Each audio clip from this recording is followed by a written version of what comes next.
இந்த காளானை பாருங்கள். இது முன்ன மகசூல் கம்மியாக வந்ததுன்னு சொன்னோம்.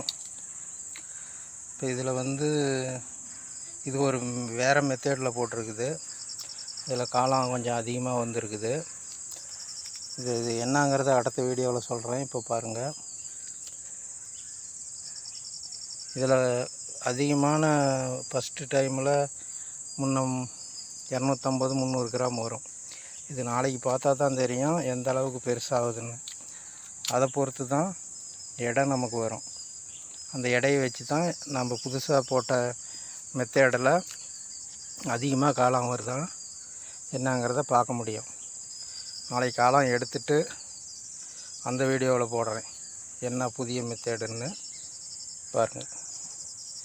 அதில் வந்துச்சுன்னா சரி, அதையே ஃபாலோ பண்ண வேண்டியது தான். ஒரு 4-5 கொத்து இருக்குது, பார்க்கலாம் நாளைக்கு.